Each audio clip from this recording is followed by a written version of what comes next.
Hello guys, welcome you all in today's lecture. I hope you all are doing well. And पिछले video में हमने काफ़ी in depth तरीके से अपने प्रोटोटाइप को, न्यू कीवर्ड को बहुत बढ़िया तरीके से समझा था। साथ में दिस को भी समझा था थोड़ा सा। एंड या दिस तो थ्रू आउट चलता रहेगा जावास्क्रिप्ट के अंदर। आप हर बार दिस में कुछ नया सीख रहे होगे, उसको नए तरीके से यूज़ करना सीख रहे होगे। बट कल 100 वीडियोज़ कंप्लीट होने के उपलक्ष्य पे जो कल का लेक्चर था बहुत ज़्यादा चले गया था, मतलब 1 आवर क्रॉस कर गया था। एंड मतलब इतना मज़ा आ रहा था समझाने में आपको, एकदम इन डेप्थ जा रहे थे, क्या गलतियाँ हो सकती हैं वो सब कवर अप कर रहे थे। तो बड़ा मज़ा आया आपके साथ उस लेक्चर को लेके। एंड आई होप आपने प्रोटोटाइप को बहुत इन डेप्थ समझा होगा। ऑल दो हायर लेवल चीज़ें थी, बट कल मैंने बड़ी ईजी वे में आपको समझाने की कोशिश करी। अगर नहीं आया होगा तो दोबारा एक बार रिपीट करना वीडियो को, आप पक्का समझ जाओगे। सो कल आपको एक होमवर्क के साथ भी छोड़ा था मैंने। अगर आपने वो होमवर्क नहीं करा है या आपसे नहीं हुआ है तो आप डायरेक्टली देख सकते हो। मैंने उसी वाले में होमवर्क का जो आंसर था उसको पिन भी कर दिया था। ओके, आप यहाँ से उसको रेफर कर सकते हो। तो ठीक है, कल के लेक्चर की बातें काफ़ी हो गई। हम आज चलते हैं कि आज का हमारा गोल क्या है। आज हम समझेंगे कॉल मेथड को। ये भी एक बहुत ही इंटरेस्टिंग मेथड है। लाइक जब रिएक्ट नया नया आया था ना आपका, रिएक्ट 1.0 बेसिकली, तब रिएक्ट में कुछ एब्स्ट्रैक्शन थी नहीं, कुछ एकदम कुछ ओवरलैपिंग थी नहीं, एकदम रॉ था सब कुछ। तब वहाँ पे ना बहुत ही एग्रेसिवली कॉल एंड बाइंड का यूज़ करा जाता था। जी हाँ, ये कॉल बाइंड दिस कुछ कीवर्ड्स हैं और भी हैं ऐसे, बहुत हम इनको इन डेप्थ डिस्कस भी करेंगे। तो ये सब जो कीवर्ड्स हैं ना काफ़ी ज़्यादा यूज़ करे जाते थे, बिकॉज फंक्शंस चल रहे हैं बहुत सारे, कॉन्टेक्स्ट पास करा जा रहा है एंड बहुत वर्बोस तरीके से काम हो रहा था। एंड कुछ एब्स्ट्रैक्शन थी नहीं तो करना पड़ रहा था, तब बहुत यूज़ होता है। बट अभी तो काफ़ी कम यूज़ होता है क्योंकि अब एब्स्ट्रैक्शन इतनी आ चुकी है, इवॉल्व हो चुकी है आपकी languages and frameworks. That's fine. But फिर भी बहुत इंटरेस्टिंग मेथड है। इसको प्रैक्टिकल यूज़ कैसे समझेंगे, बट उससे पहले ना थोड़ा सा बेस तैयार करते हैं। हमें पता है हमारे पास जावास्क्रिप्ट का इंजन होता है, उसके अंदर एक हीप मेमोरी और एक स्टैक होता है। मैं स्टैक ड्रॉ करता हूँ एक बार यहाँ पे। ये आपका स्टैक है। ओके, इस स्टैक के अंदर आई नो दैट थिंग कि मेरे को एक ग्लोबल एग्जीक्यूशन कॉन्टेक्स्ट मिलता है ना। तो बनाए इसको एक बार, बना देते हैं। लो, ये आपका एक जी है ना। इसको मैं लिख देता हूँ भाई कि लो आप एक जी हो, ग्लोबल एग्जीक्यूशन कॉन्टेक्स्ट हो। थोड़ा बड़ा कर देते हैं इसको, ये आप हो। ठीक है। अब कुछ भी मैं अगर यहाँ पे कॉल करूँ बेसिकली, अगर मैं यहाँ जाऊँ, अगर मैं एक और मेथड कॉल करूँ तो वो इसके ऊपर आ जाएगा। सही बात है या नहीं? बिल्कुल। एक और कॉल करूँगा तो वो कहाँ जाएगा? वो इसके ऊपर आ जाएगा। सही, बिल्कुल। एक और करता हूँ, ऐसे आ जाएगा। तो यहाँ जब मैं इंडिविजुअली अपने किसी फंक्शन को कॉल कर रहा हूँ तब तो कोई दिक्कत आ नहीं रही है ना। दिक्कत आएगी कब? जब मैं नेस्टेड फंक्शन बनाऊंगा। नेस्टेड फंक्शन मतलब देखो, सिंपल सी बात है, फंक्शन के अंदर फंक्शन कॉल करना। यहाँ मैंने लिखा फंक्शन नंबर 1। ओके, ये फंक्शन नंबर 1 है आपका। इस फंक्शन 1 के अंदर अगर मैं क्या करता हूँ, मैं इसको थोड़ा बड़ा करता हूँ पहले कि आपको विजुअल रहे। इस फंक्शन नंबर 1 के अंदर मैं अगर एक और फंक्शन क्रिएट कर दूँ, अगर टू नाम का, तो कुछ होने के चांसेस हैं। गड़बड़, गड़बड़ तो नहीं, बेसिकली होगा क्या, देखो, आपका जो फंक्शन नंबर 1 है वो यहाँ कॉल हो जाएगा। अगर मैं करूँ इसको यहाँ पे, 1 यहाँ कॉल हो जाएगा। बड़ी ऑब्वियस बात है यार, ऐसे कर देते 1 को कॉल लो। ठीक, 1 यहाँ कॉल हो जाएगा एंड 2 इसके अंदर ही कॉल हुआ है, तो क्या होगा कि 2 यहाँ पे आ जाएगा, इसके ऊपर आना तो ही चाहिए ना। सही बात, यहाँ तक भी आपको दिक्कत नहीं लग रही होगी। लेकिन लेकिन व्हाट हैपन्स जब आपके 2 का एग्जीक्यूशन खत्म हो जाएगा, मतलब जब 2 आपका कंप्लीट हो चुका है, क्या होगा? 2 आपके स्टैक से रिमूव हो जाएगा। बड़ी ऑब्वियस बात है। एंड सिर्फ 2 रिमूव नहीं होगा, 2 का जो दिस बना था ना, 2 का जो दिस था वो भी रिमूव हो जाएगा आपका एक तरीके से, है ना। क्योंकि मुझे पता है हर एक फंक्शन का एक एग्जीक्यूशन कॉन्टेक्स्ट बनता है। एग्जीक्यूशन कॉन्टेक्स्ट मतलब उसका एक कॉन्टेक्स्ट है, दिस है। तो 2 के जाने के साथ साथ दिस भी रिमूव हो जाएगा। सही बात। एंड फिर 1 आपका फाइनली एग्जीक्यूट होगा एंड ये एग्जीक्यूट होते ही इसका जो दिस है वो चले जाएगा जी के अंदर। समझ में आई ये बात? इस पर हमने डिस्कशन करा था काफ़ी पहले। तो यहाँ पे हम गौर करना चाहते हैं इस चीज़ के ऊपर। इस टू मेथड के अंदर जो दिस बना है ये तो गायब हो गया यार, बट कई बार हमें इसको यूज़ करना होता है ना। तब कैसे हम यूज़ करेंगे इसको, क्योंकि ये तो जा चुका। तो इसकी वैल्यू को, इसके कॉन्टेक्स्ट को होल्ड करने के लिए हम यूज़ करते हैं कॉल का। आओ एक प्रैक्टिकल सिनेरियो क्रिएट करते हैं, फिर समझते हैं इसको कि बेसिकली मैं कहना क्या चाहता हूँ। लेट सपोज आपके पास एक प्लेटफॉर्म है, आप एक प्लेटफॉर्म में हो, आप यूज़र रजिस्टर करवा रहे हो। तो एक फंक्शन बना दे पहले तो सिंपल सा, इसका नाम है क्रिएट यूज़र। ओके, सिंपल सा नाम। ये कुछ नेम ले रहा है एंड ये ईमेल ले रहा है एंड ये ले रहा है आपका, एक काम करते हैं नेम नहीं देते, यूज़र नेम देते हैं, बिकॉज नेम तो सेम हो सकते हैं बट यूज़र नेम चाहते हैं यूनिक आए। एंड नेम हो गया, ईमेल हो गया, और क्या लेते हैं, एज ले लेते हैं। चलो हम 3 वैल्यूज़ ले रहे हैं। नेम को आप अपना ईमेल यहाँ सेट कर रहे हो सिंपली, ठीक है, ईमेल आपने यहाँ सेट कर दी एंड आप एज को भी यहीं सेट कर रहे हो। Okay done. बट आप जो यूज़र नेम सेट कर रहे हो ना, आप इसको थोड़ा अलग वे में सेट कर रहे हो using a function. Set user name नाम का फंक्शन है, आप यूज़र नेम पास कर रहे हो इसके अंदर। बट ये क्या कर रहा है एक्चुअली, अच्छा मैं करता हूँ इसको थोड़ा सा ऊपर, ठीक, ये ना कुछ डेटाबेस कॉल लेके आ रहा है, देख रहा है कि क्या ये मतलब, जब पहले तो यहाँ पे यूज़र नेम है, दैट्स वाई ये कट हो रहा है, ठीक है।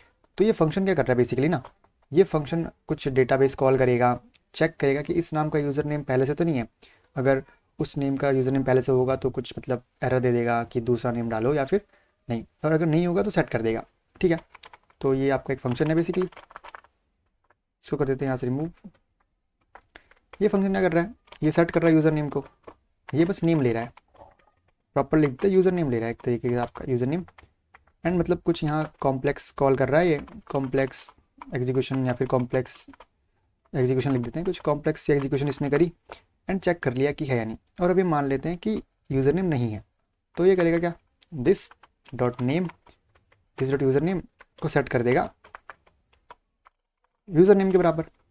ओके, अब तक जो हम समझे एक सही काम करना चाहिए, है ना। ये मतलब जब भी हम क्या करेंगे, एक कॉन्स्ट यूवन बनाते हैं बेसिकली अपना, न्यू क्रिएट करते हैं यूज़र नेम को, वैल्यू दे देते हैं सौरभ एंड 404 एंड ईमेल दे देते हैं अपनी।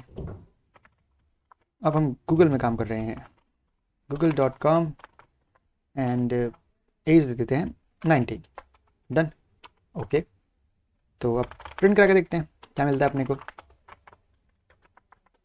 हमें मिलना चाहिए पूरा ऑब्जेक्ट, लेट्स सी। तो हम जाते हैं पहले CD लेक्चर नंबर 102 एंड यहाँ हम देते हैं नोड स्क्रिप्ट डॉट जेएस। अरे ये क्या हुआ यार, नेम तो मिला ही नहीं, नेम भी तो मिलना चाहिए था ना एक्चुअली, वो कहाँ गया, ये तो मतलब गड़बड़ हो गया थोड़ी सी। तो एक बार दोबारा देखते हैं फंक्शन, हमने एक न्यू करके क्रिएट करा, प्रॉपरली हमने सब कुछ करा है। हम इधर गए, क्रिएट यूज़र में गए, यूज़र नेम दिया, ईमेल दी, एज दी, यूज़र नेम सेट करेगा हमारा फंक्शन। तो इधर जाते हैं, यूज़र नेम में यूज़र नेम दिया, then this dot user name में यूज़र नेम सेट हो गया, देन आगे दिस डॉट ईमेल हुई, दिस डॉट एज हुई एंड इसका कॉन्टेक्स्ट हमको एक पूरा ऑब्जेक्ट मिल गया यहाँ पे, बट ये नेम नहीं मिला। तो थोड़ा गौर से ध्यान दो, हमने सेट यूज़र नेम क्रिएट करा, हमने कॉल करा, तो दिस जो है वो इस कॉन्टेक्स्ट की बात कर रहा है, इस कॉन्टेक्स्ट में तो दिस सेट हुआ होगा, क्योंकि अगर मैं यहाँ जाके एक बार कंसोल करूँ अपने नेम को, कि एक बार सिंपल करते हैं कॉल्ड, चेक तो करें कि कॉल हो भी रहा है या नहीं। तो देखो कॉल तो हो रहा है बट यूज़र नेम सेट नहीं हो रहा। ऐसा क्यों, ऐसा इसलिए बिकॉज मैंने बोला ना आपको, ये जो फंक्शन बना है इसका अलग एग्जीक्यूशन कॉन्टेक्स्ट बनेगा, ये अलग सेट होगा, और जब ये पूरा फंक्शन रन हो जाएगा तो ये एग्जीक्यूशन कॉन्टेक्स्ट डिलीट हो जाएगा। इसीलिए ये जो यूज़र नेम सेट हुआ वो हमको यहाँ पे मिला ही नहीं। ठीक है, समझ में आई बात। तो इसको हम ठीक कैसे करते हैं, कुछ तो होना चाहिए ठीक करने के लिए। तो हमें यहाँ पे मेथड मिलता है कॉल, ये क्या करता है, calls a method of an object substituting another object for the current object. Object object object बाहर में जाए। सिंपल सी चीज़ क्या है, ये मदद करता है आपको इस फंक्शन के एग्जीक्यूशन को होल्ड करने में। ओके, तो अभी हम रन करके देखें, रन करता है नहीं करता देखते हैं। अभी भी रन नहीं करा, तो क्या फंक्शन में दिक्कत आई, वो भी चेक कर लेते हैं एक बार। क्या करें, हम कॉल लिख देते भाई, कॉल्ड। अब कॉल तो हो रहा है, अब काहे दिक्कत आ रही है एक्चुअली, ये बताओ मेरे को। दिक्कत बेसिकली ये आ रही है यहाँ पे कि यूज़र नेम भेज तो सही यहाँ पे, बट हमने बस कॉल करा, हमने कॉन्टेक्स्ट अभी भी नहीं बताया उसको कि किस कॉन्टेक्स्ट के थ्रू आपको चीज़ें सेट करनी है। तो इसलिए कॉल हमको एक और मेथड देता है, आई मीन कॉल हमको एक वर्किंग देता है बेसिकली, और एक पावर देता है एक आर्ग्यूमेंट सेंड करने की, जो कि होता है हमारा कॉन्टेक्स्ट। ओके, कॉल एक कैसे काम करता है देखो, कॉल आपको देता है पहले दिस आर्ग्यूमेंट, ऑप्शनल होता है, चाहो तो दो, नहीं चाहे तो नहीं दो। फिर आप अपने पैरामीटर्स दे सकते हो, मतलब a list of arguments to be pass to the method.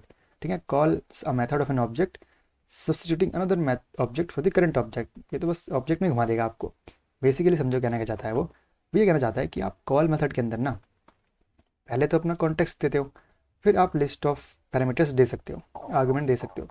इससे क्या होगा कि आप कॉल करते वक्त इस फंक्शन को एक कॉन्टेक्स्ट भेजोगे, एक अपना या फिर एक से ज़्यादा आर्ग्यूमेंट भेजोगे, ये चीज़ आएगी ऊपर। एंड अब जो सेट यूज़र नेम है ना, वो दिस को पता है कौन सा लेगा, ये वाला दिस लेगा जो आपने भेजा है एक्सप्लिसिटली। तो जो भी चेंजेस होंगे वो इस कॉन्टेक्स्ट के रिस्पेक्ट में होंगे, क्योंकि भेजा तो आपने इस कॉन्टेक्स्ट का दिस है, तो यूज़र नेम सेट होगा इस कॉन्टेक्स्ट में। एंड अब आपको जो वैल्यू है वो मिलेगी। Let's check that thing. So see, हमें यहाँ पे पूरा ऑब्जेक्ट मिल चुका है विथ प्रॉपर नेम ऑल्सो। ये आपका काम होता है कॉल मेथड का। अब आई होप चीज़ आपको समझ में आई होंगी कि कॉल एक्चुअली काम कैसे करता है ना। अब थोड़ा सा नोट्स पढ़ लेते हैं अपने यार कि क्या कह रहा है हमारा call method. Okay, let's select this thing. Call method क्या करता है, it allow us to call a function with a specified this value and argument provided individually। Call method हमको बेसिकली ये अलाउंस देता है कि हम एक मेथड को एक स्पेसिफिक कॉन्टेक्स्ट के साथ दिस के साथ सेंड कर सकते हैं बेसिकली, और साथ में कुछ आर्ग्यूमेंट की लिस्ट डाल सकते हैं कि भाई इन आर्ग्यूमेंट पे काम करना है उस मेथड में जाके। ओके, ये बात, बाकी मैंने ये मेथड आपको पूरा क्रिएट करके दिखा दिया, पूरा सिनेरियो समझा दिया आपको अच्छे तरीके से कैसे वर्क कर रहा है एक्चुअली ये। तो अब एक लास्ट चीज़ जो समझनी है कि दिस क्या है इस कॉल के अंदर। दिस बेसिकली कॉन्टेक्स्ट है जो हम स्पेसिफाई कर रहे हैं, क्योंकि ये ना वेरी करते रहेगा based on how a function is invoked, क्योंकि दिस सेम थोड़ी रहेगा। अगर मैं किसी और मेथड में जाके दिस को कॉल करूँ तो वो उस मेथड का दिस जाएगा, दिस वेरी करता रहता है। तो जिसने कॉल करा है उसके हिसाब से चेंज करना है, इसलिए हमने दिस यूज़ करा। दिस मीन्स किसने कॉल करा है। ओके, एंड दूसरा कॉल आपका ये क्या है, ये मेथड है आपका जो अलाउ करता है आपको एक्सप्लिसिटली सेट करने में दिस को, कि भाई अपना दिस यूज़ मत करो, तुम मेरा दिस यूज़ करो, मेरे कॉन्टेक्स्ट में चेंज करो, जिससे अगर तुम हट भी जाओ इन फ्यूचर तो भी चेंजेस मेरे वाले में इंटैक्ट रहे। और साथ में आप कुछ आर्ग्यूमेंट्स पास कर सकते हो। सिंपल सी बात एकदम, ठीक है। थोड़ी क्लियर होगी बात आई होप। एक फाइनल चीज़ कि एक्चुअली यहाँ काम क्या होता है देखो, actually in call stack there are nested functions. Call stack में नेस्टेड फंक्शन के एक फंक्शन ने दूसरे कॉल करा, तो फर्स्ट फंक्शन जो है वो कॉल करेगा सेकंड वन को जो कि उसके अंदर है फर्स्ट के अंदर, सही बात। And after completion the context removes, सही बात है। जब सेकंड फंक्शन का पूरा कंप्लीशन हो जाएगा तो उसका कॉन्टेक्स्ट हट जाएगा, सही बात। और जो मेन फंक्शन है उसका भी कॉन्टेक्स्ट हटेगा, बट उसके कॉन्टेक्स्ट हटने के साथ जो वेरिएबल्स हैं उस मेन फंक्शन के आपके, वो इंसर्ट हो जाएंगे आपके ग्लोबल एग्जीक्यूशन कॉन्टेक्स्ट के अंदर। बिल्कुल सही बात। सो जो डेटा लॉस हुआ है ना किसका, सेकंड फंक्शन का, उसको हम रोकने के लिए, उस डेटा लॉस को रोकने के लिए हम पास कर देते हैं कॉन्टेक्स्ट किसका, अपने मेन फंक्शन का, कि भाई फंक्शन काम तुम ही करो, बट किस किस कॉन्टेक्स्ट में काम करना है, किस मेथड के कॉन्टेक्स्ट में काम करना है वो तो मुझसे ले लो, तुम मेन वाले में करो। जिससे क्या होगा कि काम सारा वो करेगा। अब वो हट भी गया तो काम हुआ तो मेन मेथड के अंदर है, तो वेरिएबल्स आपके पास इंटैक्ट रहेंगे। And inside the second function which results us the value even after the function execution context gets deleted. क्यों, क्योंकि भाई सेकंड वाला डिलीट हो गया मुझे क्या काम, तो उसने मेरे वाले में करा है मेन मेथड में। एंड मेन मेथड की जो वैल्यूज़ है वो तो आपकी इंसर्ट हो गई हैं आपके जीएससी के अंदर, तो हमको एक्चुअली वहाँ पे मिल जाती है प्रॉपर तरीके से। तो यही आपका पूरा का पूरा कॉल मेथड था। आई होप आपने प्रैक्टिकली इसको समझा कि कैसे इसको यूज़ करना है एक्चुअली। ओके, सो ये था। डॉक्यूमेंटेशन में पढ़ना जाके थोड़ा सा और आपको लगता है कि चीज़ें आपको समझ में आनी चाहिए तो डॉक्यूमेंटेशन के द्वार खुले हैं, जाइए। आज के लिए इतने थे, थोड़ी छोटी वीडियो थी, आई होप आपको क्लियर हुई होगी। मिलते हैं नेक्स्ट लेक्चर में, टिल देन पढ़ते रहिए गाइस, बाय।